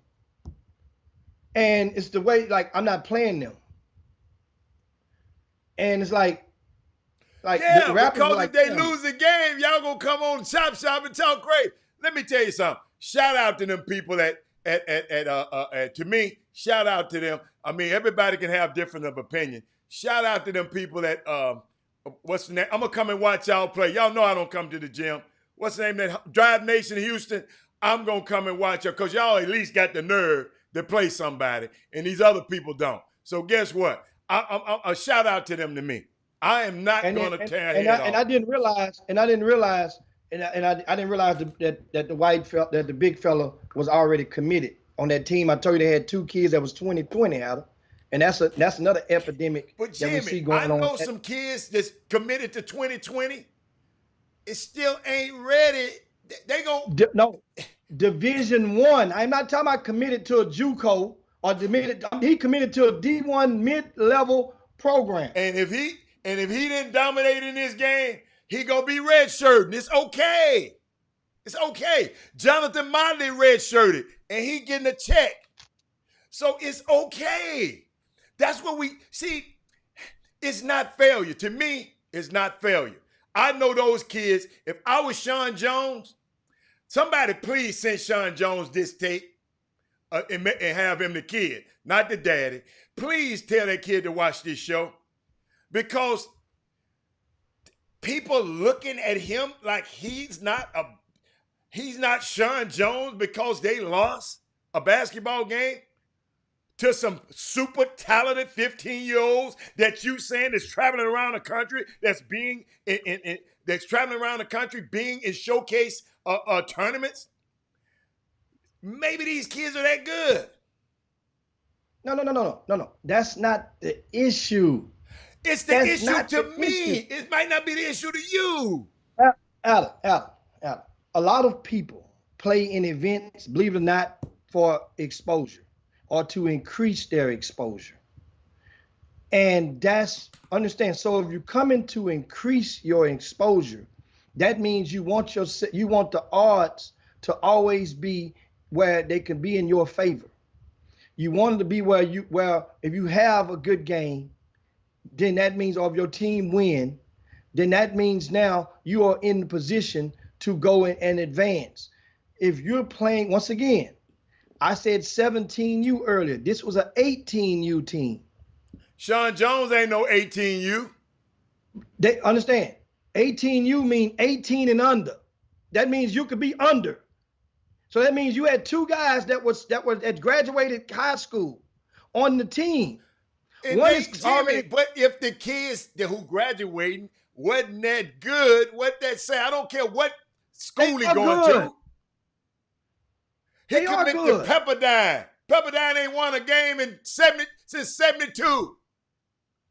Come on, Jimmy. Alan, you're totally disrespecting the players that Pepperdine has on the roster. You're thinking about the Pepperdine 4 years ago. Understand? They just got a new coach a year and a half ago at the school. So he's still coaching them same players. He's still coaching them same players. That means the players that he's got coming in were just been coming into the fold this season, which is already messed up. So 2020 count nothing on nobody's calendar. Jimmy, you the one discounting Pepperdine because you saying Pepperdine came and got a boy. Hold on. Just listen closely. I'm going to say it softly. You the one are discrediting Pepperdine because you just said they got a guy on the team that let some 15-year-old beat them. So you are discrediting Pepperdine. No, not discrediting Pepperdine. It can go and take a hit. He's already going to college, so he can't be hurt. Heather, you missing that. It can't nothing they can do with him. He already signed. They're not going to take the scholarship back from him, but those other guys ain't signed. So that's what I'm saying. The other kid has not signed, and he's pretty damn good. So you saying this kid ain't going to get signed because he got them 15-year-old people? No, I'm saying to you that if the coach was watching him in that particular game to sign him, after the game, they had a coach from American Conference and a coach from the Big 12 called me after that game. It was like, man, the dude ain't look that good against them young boys. The young boys getting on his ass. I don't know. I was going to think about placing him somewhere. So that's what happens, Hannah. I'm just telling you what comes from the coaches. So every game, some people are evaluating. Hold up. So that your coaches call you about one guy, right? No. We talked about the game. They were talking. No. But he said, how many guys did they say that they would have offered and they thinking about not? How many? Alan. I just asked a question. Conversations not going like that. It was about specifically about so-and-so on that 15U team whom they like and going to start recruiting because this was guys that's recruiting the Houston area and they liking what they saw from 2 or 3 or 4 or 5 players. That's exactly what I was saying. So meanwhile, on the flip, they were saying, well, damn, man, I see so-and-so did good yesterday, did okay yesterday. One of the 2020 kids, but then I wanted to watch him today, and I was expecting more out of him. They said the big kid is 2021. You just said he was 20. He already got a scholarship. The black kid is what class? I wasn't there. I'm just, hey, Barry, let me tell you something. Barry, I wasn't there. I didn't see not one game, and I didn't look at Baller TV. So let's get this understood. I just don't understand why we penalizing the guys who went in brave enough to play these young, them guys said, okay, let's go play them. And now y'all finna, that's all I'm saying. Barry, what you drinking? For you to even ask me what I'm drinking, what you drinking? Evidently your ass can't hear because I am completely plain about what I'm saying. I'm just saying, why are we penalizing these guys? Listen, Barry, listen. Why are we penalizing these guys? And you're sitting there talking about Pepperdine is not gonna and I said Pepperdine hadn't been that good, and you said you're discrediting Pepperdine. Now you're saying they recruited a player and signed a player. You said he signed. And No. I say locked in, meaning he's locked in. Okay. He's not signed. So guess what? That's the 2021. And the kid is a 2020 is the black kid, and that's Shamar Morrow. And so he's a 2020, and he's one of the top kids in that state. But of Arizona. So all I'm saying is, Drive Nation, like Clyde said, he asked defenders and all of them, they weren't playing. So Drive Nation said, okay, let's see how good this 20. Let's see if it happened. It made it happen and got beat. So you telling me, because this team beat this, so you told me Sean Jones laid an egg? You said Sean Jones laid an egg? Apollo Creed should never fought that Russian. This was Apollo Creed. They thought they was Apollo Creed. That was Apollo Creed's job. No, that was an exhibition. He got paid for that. That was an exhibition. He shouldn't have had no business messing with that Russian. He got paid for it. When that Russian was for real. That's what that game was. So you saying these kids, Drive Nation is knocked out. So Drive Nation is done. That's what you're telling me? No. I'm telling you, what I'm saying to you is that the loss to the DOYA is greater than the win over Texas hard work. That's what I'm saying. Bottom line, if you leave there and try to throw that flag up in there, we beat hard work, yeah, but you lost to those young boys. So that goes with it. So they beat hard work. So hard work. Hold up. So hard work lost to the team. Man, I'm done. A fragment of hard work. Hold up. So hard work lost to the team that lost to the 15-year-old boy. Yes. But we ain't said nothing about hard work. Yes, we did. I explained all that about hard work. Yes, I just did. I broke everything down. You hadn't compared hard work to Apollo Creed and the Russian. Alan, I explained the Russian and watching. Everybody else that's watching already knows. Hard work had 3 starters that wasn't even in Houston. They didn't come. Manny Obaseki. Look him up. So that win wasn't that great then. Exactly. But it still was good for the moral victory. You beat that team. So that means you're going to take it and run with it. Yes, hell no, it wasn't that good. But it's good for a team. That's not the Drive Nation. That's not the original Drive Nation EYBL team. That's the team that has gotten their way into under the umbrella of the Drive Nation program. That team was called TSK a year ago. So to many people, they're TSK with some different jerseys on. My thing was the player you got to protect. So Drive Nation and lost all credibility. That's what you're telling me. Right. No. They didn't lose all credibility. What they did was they lost the credibility they had gained by beating hard work. You gave it back. You on the crap table, Hatter. You hit 2 licks. Okay, they crap out. But you talk like you talk like you gave them a death sentence. No, it's not a death sentence. You live to see another day. But at the same time, no matter how good that you can say somebody is, that game will come back to haunt on your resume. It will say, well, man, if you're that good, how could you not dominate those guys? And that's what people will say. That's bottom line. You're playing showcase games. That game right there, put it like this. That same DOYA team, guess who they asked to play? They asked to play the Houston Defenders 16U.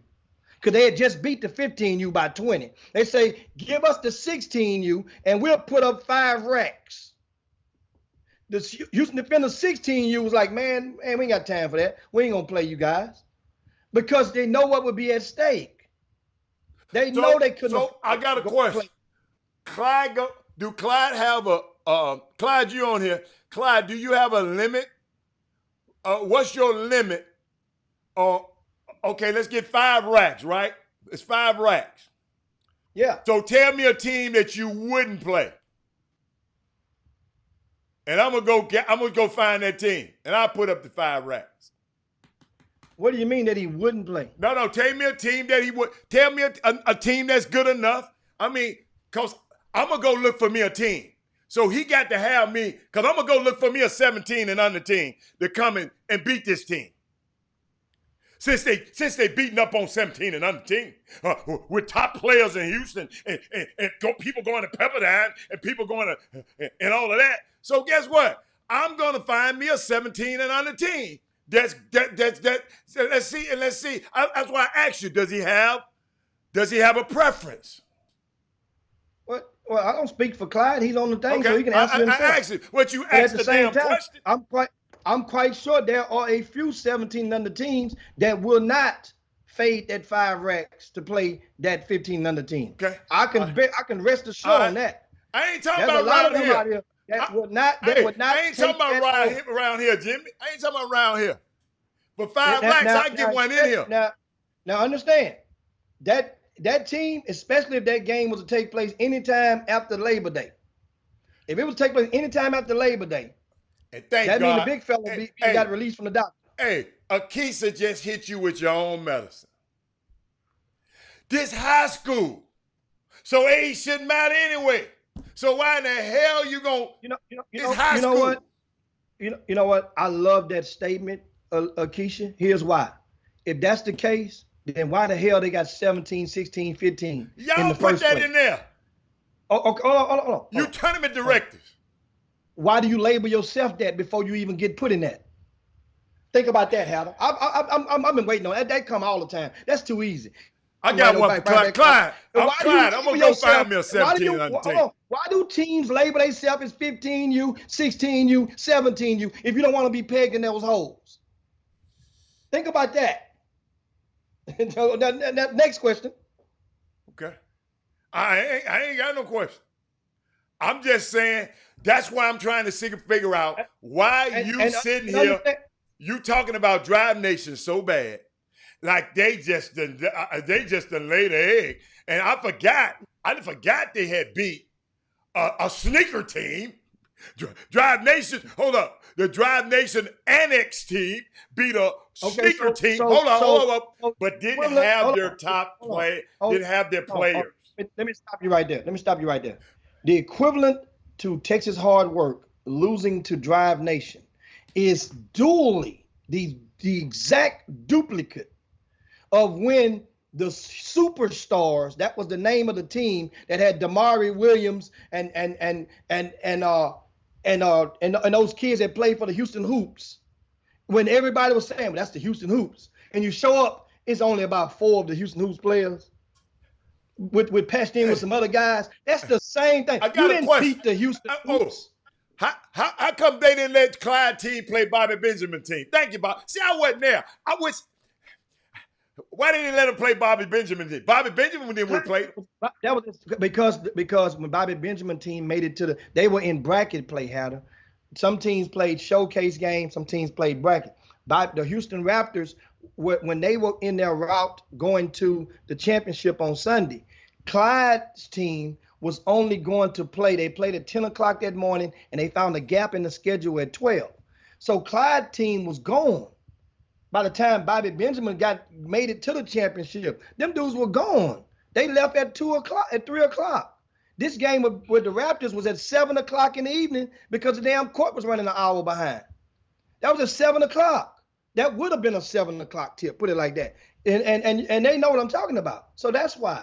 Now the thing is, with the Houston Raptors want to play that 15U team. They would love to play against the Houston Raptors 17U team.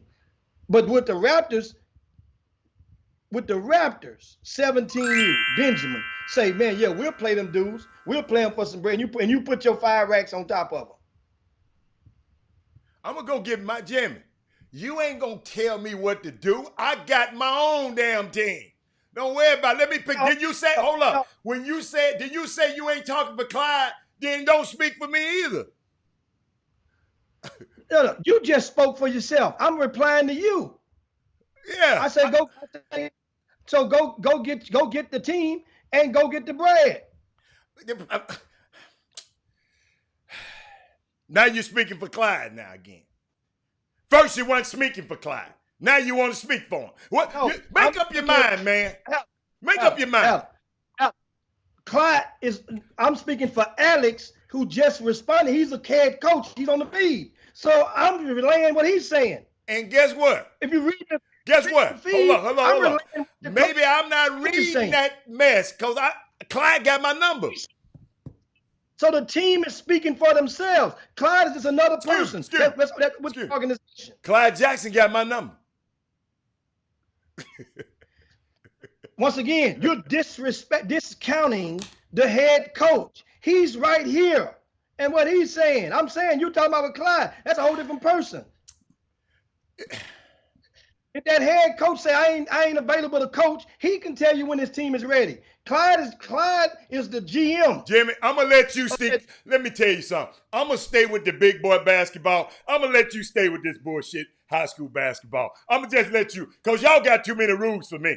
I'm gonna stay with the big boys. Y'all can stay with the little boy and keep playing around. Keep playing around. Let's talk about it. Now, what's the next subject? And guess I'm what? in there right guess there. What? I'm in there. Every single time, let me tell you something. Every single time I bring up the little bitty boys that you talking about, them numbers up at the top go out the roof. We start talking about the Rockets again right now? No, they gonna do. They gonna go. Excuse me. They ain't We talking about that stuff. So, cause that's what they want to hear about. That's what they want to hear You didn't about. hear what I said. I said I'm gonna let y'all argue over this little boy basketball. You ain't hear what I said. You talking about a fucking number. I'm gonna let y'all, cause you go to them tournaments. I ain't went to them tournaments. That's your job. It's your job to talk about this. My job is to say, I think that was terrible that you sitting up here saying you're discrediting that team that won. And I'm gonna repeat it again. And Alex, I don't give a fuck. Alex on the damn line. Like Alex ain't the big bad wolf. All I'm telling you is you handle that little boy basketball, and I'll stay in my lane. I'll stay in my lane. You seem to love this, but you're sitting up here, but when you're making a comparison, said these guys shouldn't have played them, but then we said people ducking players. What do y'all want from these kids? The acronym ducking comes from something that's equivalent as far as your all peers. I'm saying is, what do y'all want from these kids? What do y'all want from these kids, man? What do y'all want? I mean, man, you moved the goalpost 12 times. Well, this guy here in 2022. This guy going to Pepperdine. This guy going to so-and-so. This guy going to so-and-so. Sean Jones. Because they lost a basketball game. They lost a basketball game. And you took some very talented, evidently 15, 16-year-olds who are in high school together like Miss Akisa said. But you sitting there saying, come on, man. No, Doc. She said, they all in high school so they can have a chance to get beat. That's all the point I'm trying to make. But you saying a tennis shoe affiliate team? But then you, hold up. Then you take your discount when they beat the other team, a sneaker team. Dude, come on, man. I don't think you listened to what you were saying when you were saying that. So once again, if you're not going to count the Houston Hoops who was disguised or dressed up as superstars elite, if you can't say, was that the Houston Hoops team? Was Bryce Griggs? Was Langston Love in uniform? Hell no. Was the big white kid going to Kansas? Was he with them on that date? Hell no. That wasn't the Houston Hoops. Who talking But then every time they got ready to play, there you go, moving the goalposts again. There you go. No. You done moved it again. You're not moving the goal. You moved it over to the goal. You keep on. It's not. That's why the exact you bringing same up the thing Houston Hoops? Did the Houston Hoops play this weekend? Did the Houston? You just missed. No, you're proving right now. Did the Houston Hoops play this weekend? I just asked a question. What you're doing, you're proving that you was totally not listening to what I just said a while ago. Did the Houston Hoops play? Did the Houston Hoops play this weekend? But I just said, and I'm just saying it a little louder, and now you can hear because I'm talking louder. I just asked you a question. Did the Houston Hoops play this weekend? The Houston Hoops did not play this weekend. Okay. No. So why are you bringing them up? You just brought up Texas hard work, and I use Texas hard work played this weekend.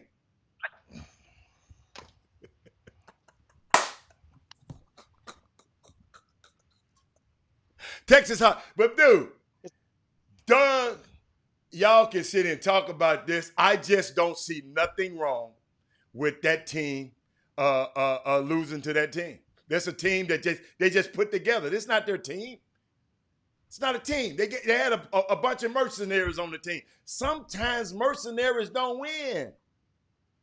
But you try to discredit them guys earlier, and I just didn't think it was right. So, and that's all. And you can sit and cry and sit back and sit in your chair and do all of that. I just don't think it was right. You're discrediting them young guys. That's all.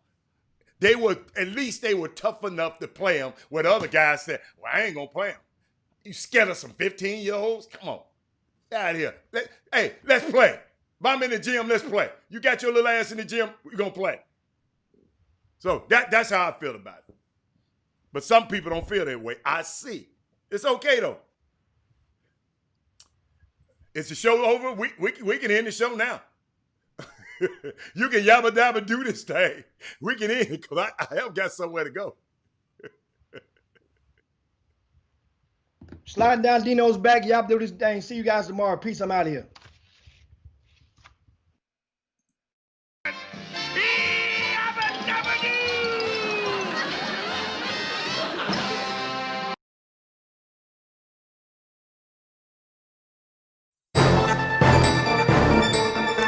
Jim Hicks, Rob Hatter, you are now tuned in to the Chop Shop. I'm Retro, let's get it. We in the Chop Shop, we live in the Chop Shop. We talking sports talk, we live in the Chop Shop. We in the Chop Shop, I'm talking sports talk. So turn your dials up, it's live in the Chop Shop. We in the Chop Shop, we live in the Chop Shop. We talking sports talk, we live in the Chop Shop.